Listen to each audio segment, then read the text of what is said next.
Okay, the last couple of movies were a little bit challenging to the old brain, so we're going to lighten things up a little bit and talk about some of the additional puppet tools.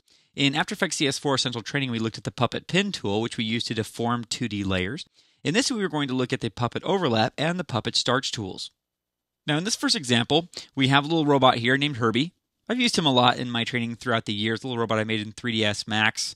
He's getting a little old, though, so we're going to retire him in this movie. I replaced him with Eddie Technology, a new robot that I've made in another 3D program, Cinema 4D. So we're going to retire Herbie here. So we have this dance party for him. And let's preview that and see what it looks like.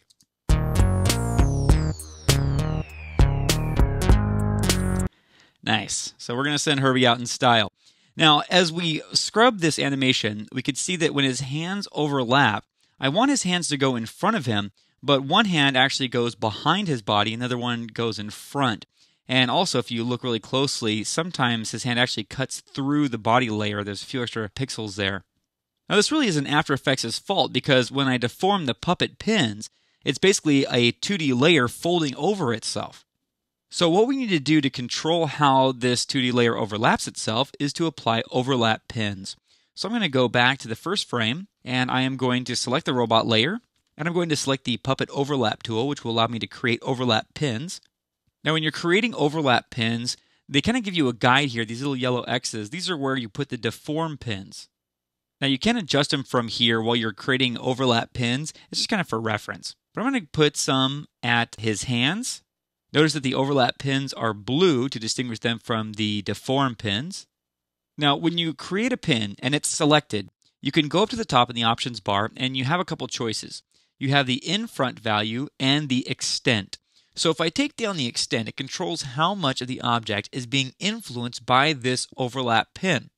Since we want to influence the whole torso, I've taken it up to about 80 or so. You want to do the same thing on the arms. Select the overlap pin for the arms. Again, take it to about 80 so that the arm is covered, but not too much more than that. Now, the in-front value is what determines what is in front.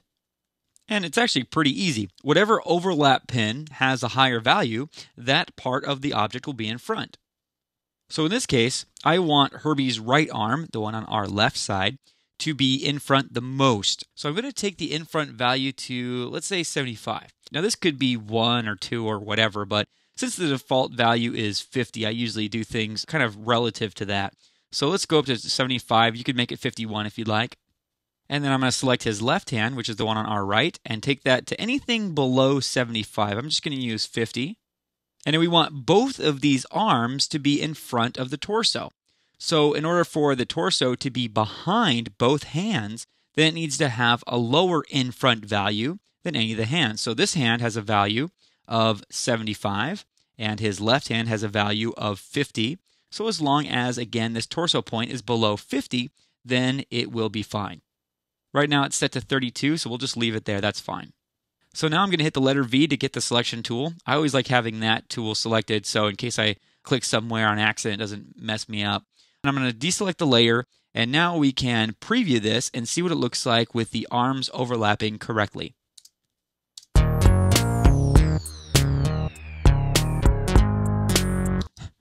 So now as we play this back, we could see Herbie more fully shaking his moneymaker, and it just looks cooler because these hands overlap. And again, notice how his right hand is in front of his left hand, and his left hand is in front of his torso.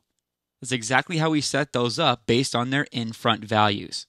If I wanted his left hand in front, then I would need to make it something above 75%.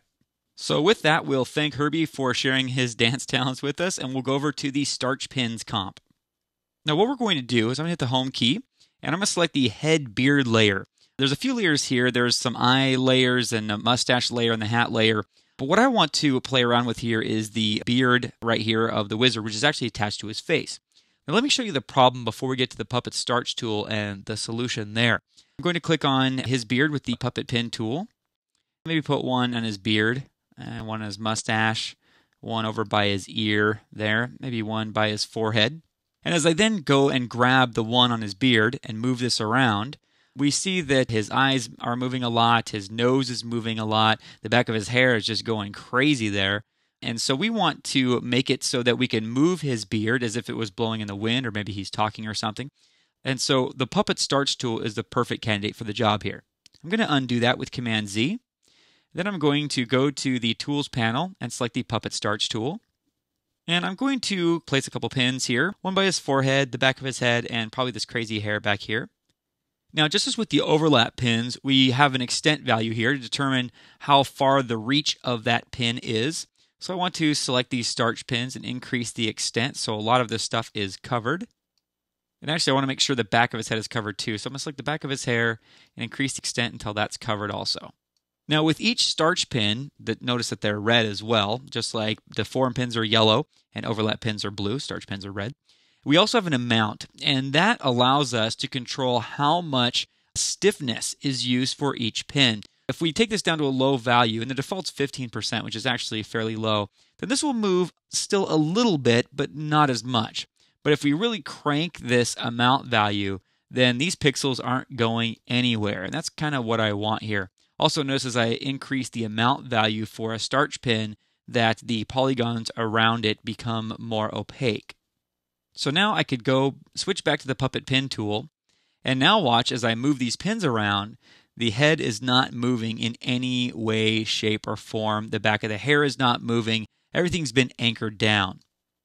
So the starch pins give you the capability to lock pixels down and make sure that while you're deforming the layer with the deform tools, that other pixels that you don't want to move don't move, or maybe that they move less than they normally would. And so there you have it, folks. Using the puppet overlap pins with the puppet starch pins make the puppet tools a complete suite of animation goodness.